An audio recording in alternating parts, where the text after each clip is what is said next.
Bismillahirrahmanirrahim. Assalamualaikum warahmatullahi wabarakatuh. Perkenalkan, nama saya Wahyuni dengan NIM A1L119063 dari jurusan Pendidikan Kimia Universitas Halowaleo. Baik, pada kesempatan kali ini saya akan menjelaskan tentang materi biokimia, tentang buffer, cairan dan elektrolit dalam tubuh manusia. Pembahasan pertama yang saya akan bahas di sini adalah tentang buffer tubuh. Namun sebelumnya saya akan menjelaskan terlebih dahulu apa itu buffer. Buffer atau sering dikenal dengan sebutan larutan penyangga adalah zat yang dapat mempertahankan pH ketika ditambahkan sedikit asam atau basa atau ketika diencerkan. Buffer ini sendiri dibedakan menjadi dua, yaitu buffer asam dan buffer basa.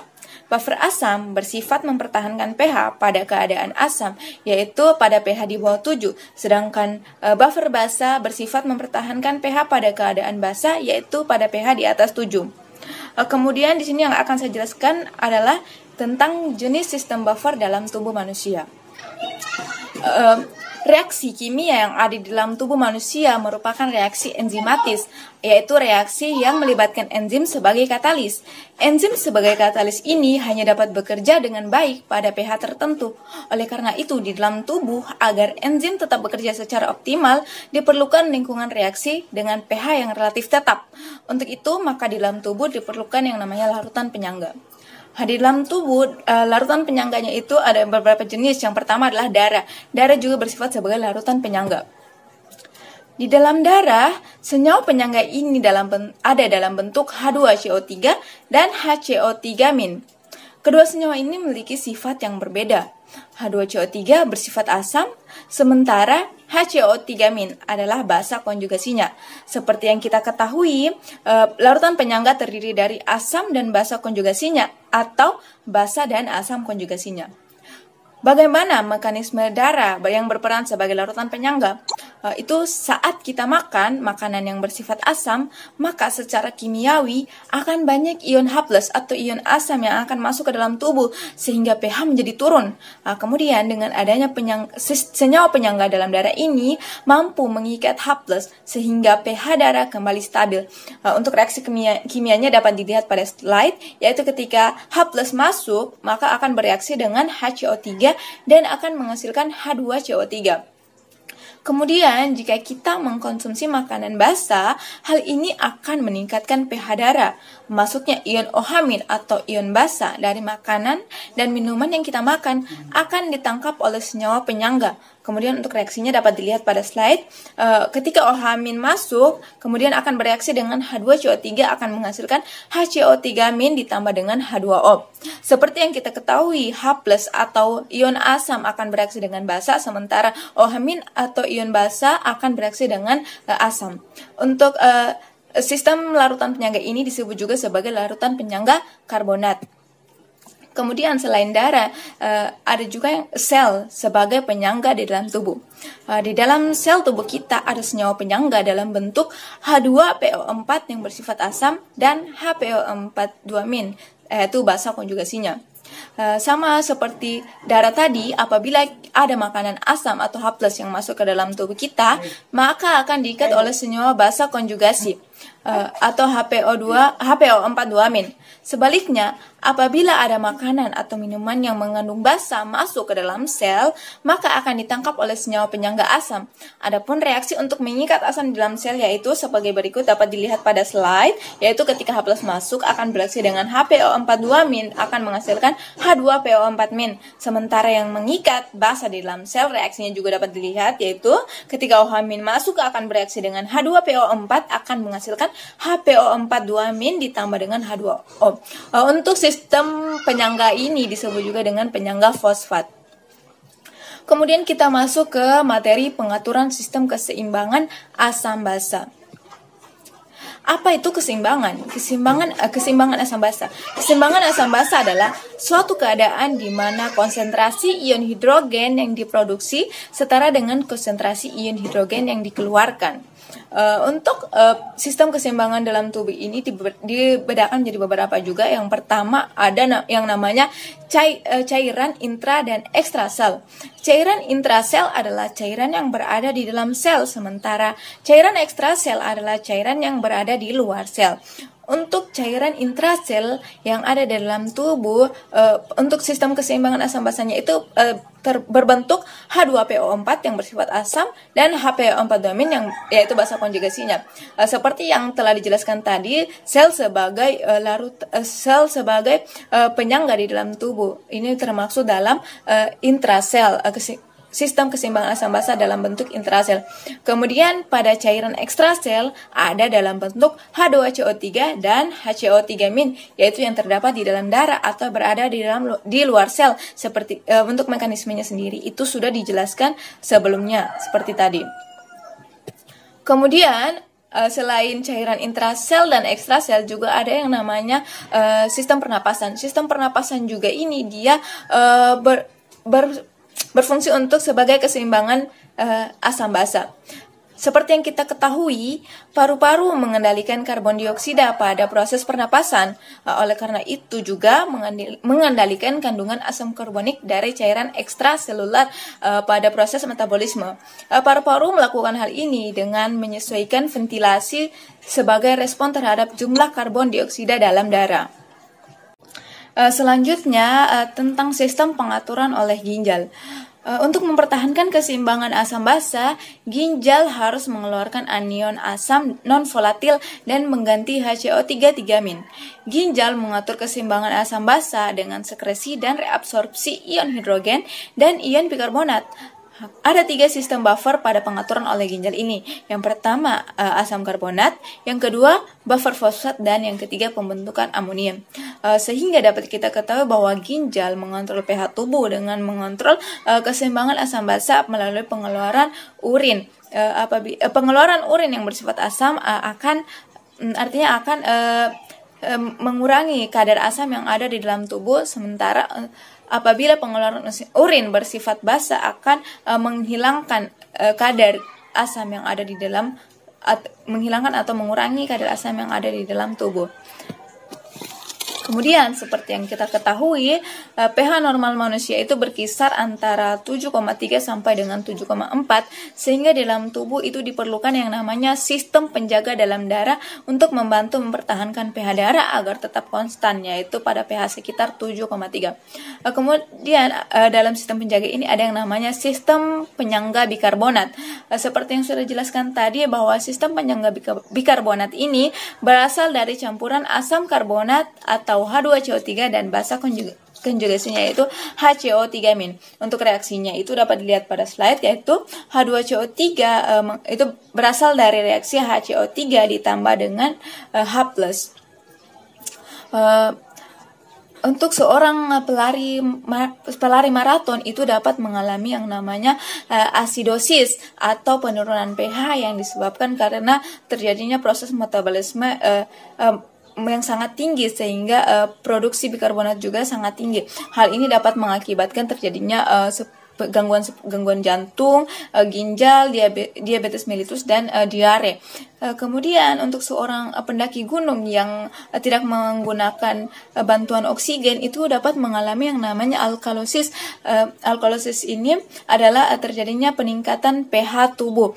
Hal ini dapat terjadi karena di gunung itu sedikit oksigennya, sehingga orang dapat bernapas dengan cepat sehingga akan mengeluarkan kadar karbon dioksida sangat banyak. Padahal karbon dioksida itu dapat berfungsi untuk membentuk H2CO3, sehingga akan terjadi yang namanya kekurangan senyawa untuk menyangga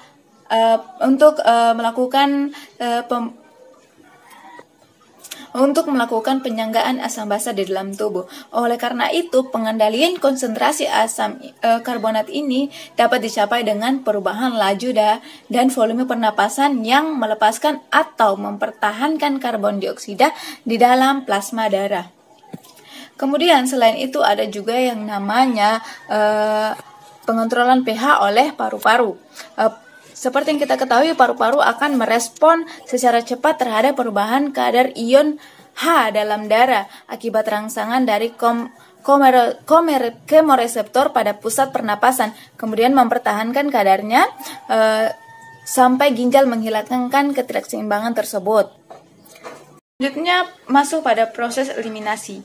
Sebagaimana yang telah dijelaskan tadi bahwa paru-paru akan mempertahankan kadar hidrogen sampai ginjal akan menyudahi ketidakseimbangannya, maka di sini ginjal mampu meregulasi ketidakseimbangan ion hidrogen secara lambat dengan mengsekresikan ion hidrogen dan menambahkan bikarbonat baru ke dalam darah karena memiliki dapar fosfat dan amonia seperti yang telah disebutkan tadi. Untuk proses eliminasi ini dilakukan oleh paru-paru dan ginjal. Dalam menunjang kinerja sistem buffer adalah dengan mengatur sekresi, ekskresi, dan absorpsi ion hidrogen dan bikarbonat yang berasal dari metabolisme karbon dioksida yang secara enzimatis dikonversi menjadi asam karbonat dalam sel-sel tubulus ginjal, serta membentuk buffer tambahan atau fosfat dan amonia. Sistem ini dilakukan untuk mempertahankan pH untuk tetap stabil pada pH 7,4 tersebut seperti yang telah disebutkan tadi. Baik, selanjutnya masuk pada materi cairan dan elektrolit dalam tubuh manusia. Berbicara mengenai cairan, maka di sini kita akan membahas tentang air. Seperti yang kita ketahui, air memiliki banyak peranan dalam tubuh. Maka di sini saya akan membahas tentang peran air di dalam tubuh. Ada banyak sekali peran air di dalam tubuh, di antaranya yang pertama yaitu mengatur suhu tubuh. Salah satu fungsi utama air dalam tubuh manusia adalah untuk mengatur suhu tubuh dalam kondisi panas. Misalkan kita berpuasa sudah 12 jam lamanya, maka kita akan merasakan kehausan dan ada rasa panas di dalam tubuh kita. Itu karena terjadinya dehidrasi dalam tubuh. Maka inilah fungsi air, dia akan tetap menjaga suhu tubuh kita dari panas. Kemudian yang kedua, melembabkan dan membasahi mukosa. Salah satu fungsi air dalam tubuh manusia adalah untuk melembabkan dan membasahi mukosa, terutama di dalam mulut, hidung, dan mata. Maka dari itu, hidung, mulut, dan mata ini akan terasa selalu lembab dan basah. Kemudian yang ketiga adalah sebagai lubrikan pada sendi. Fungsi air di dalam tubuh juga adalah untuk melubrikasi sendi atau sering disebut sebagai pelumas. Seperti yang kita ketahui bahwa sendi merupakan alat gerak, maka apabila kita kekurangan air, maka kita akan terasa sulit untuk bergerak karena tidak adanya pelumas alat gerak kita ini. Kemudian yang keempat adalah untuk melindungi organ dan jaringan dalam tubuh. Salah satu fungsi air juga adalah untuk melindungi organ dan jaringan dalam tubuh. Seperti yang kita ketahui bahwa seluruh sel dalam tubuh kita ini banyak sekali terisi air. Oleh karena itu, air sangat berperan penting dalam melindungi organ dan jaringan yang ada di dalam tubuh kita. Kemudian yang kelima adalah untuk mencegah konstipasi. Berbicara masalah konstipasi, pasti yang ada di pemikiran kita itu adalah tentang makanan yang berserat. Namun bukan hanya makanan yang berserat, air juga berperan penting dalam mencegah konstipasi ini. Air juga berperan penting dalam mencegah konstipasi.